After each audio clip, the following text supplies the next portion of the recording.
Someone asked me to explain what exactly is going on in 1 Samuel 16:14, so I thought I'd share it here as well for those who are interested.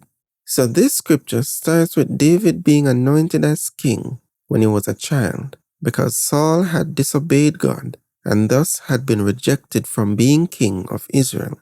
So David was the focus at the beginning of chapter 16, showing how the Lord chose him out of his 7 brothers. Upon being anointed by Samuel, the scripture says that the Spirit of the Lord came upon David from that day forward. And then the narrative makes this contrast in verse 14. But the Spirit of the Lord departed from Saul, and an evil spirit from the Lord troubled him. And Saul's servant said unto him, Behold now, an evil spirit from God troubleth thee.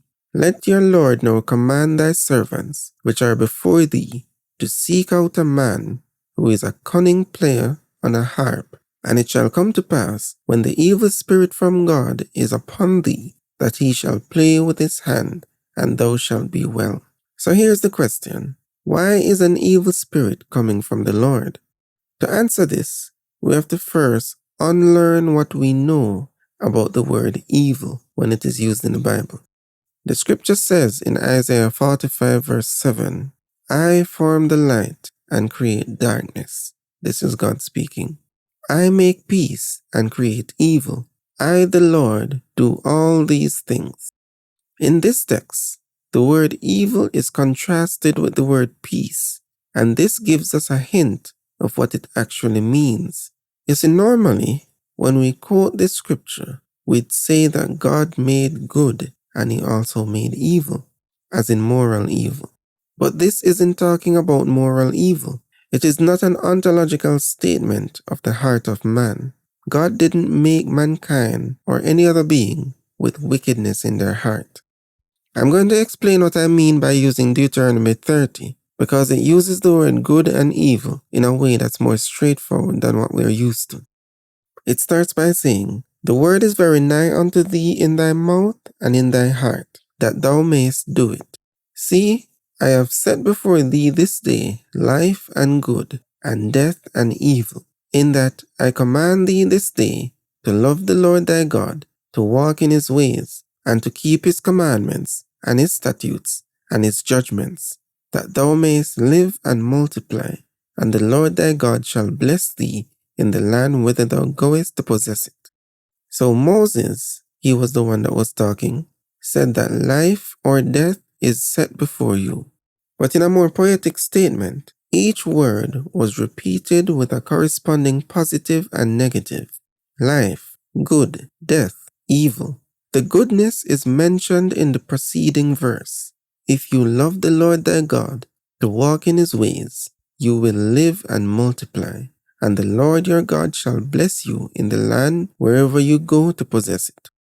And then we have the badness being mentioned, or the evil, as the KJV calls it. If thine heart turn away, so that thou wilt not hear, but shall be drawn away, and worship other gods, I denounce unto you this day that ye shall surely perish, and ye shall not prolong your days upon the land, whither thou passest over Jordan to go to possess it.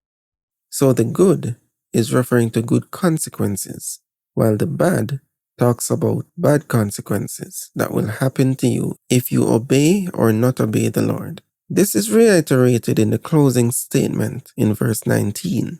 I call heaven and earth to record this day against you, that I have set before you life and death, blessing and cursing.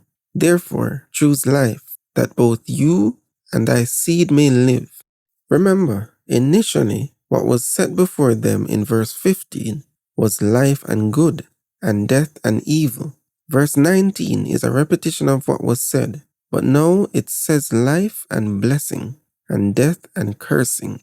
The good and the evil are substituted for blessing and cursing. It's delivering the same message in an intentionally nuanced way. This is what we call biblical poetry. So using this, we can know that the word good, tov in Hebrew, refers to what is favorable or beneficial to you, while evil, ra, refers to what is unfavorable or detrimental to you. To believe in the Lord and to serve Him only will make you live long in the land in peace.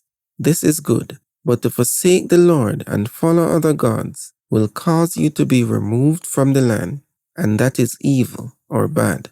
So choose good and not bad. When the Bible talks about moral evil, the word wickedness is normally used, and the focus for that is on the heart. But the general term evil talks about things that happen on the outside, actions, consequences, punishments, natural disasters. That is why the Lord makes peace and creates evil, according to Isaiah 45:7. He sends down evil or calamity on those who are justly guilty.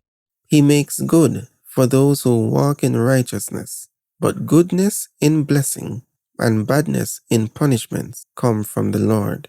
So now let's go back to what happened with Saul. An evil spirit from the Lord came to torment Saul. So this goes without saying. This was not a demon or a fallen angel. A spiritual being that is in rebellion isn't being sent to do the Lord's work. That would contradict the notion of rebellion. The Lord sent one of His loyal messengers, His angels, to punish Saul. It is not an evil spirit, where evil is the adjective for the noun spirit. It is actually a spirit that is delivering that which is not favorable to Saul. A spirit of calamity, a spirit of punishment, a spirit of badness. This is not one of Satan's entourage. It is Ruach Raha, which is literally bad spirit. The of is added for the sake of English grammar, making it spirit of bad or spirit of calamity.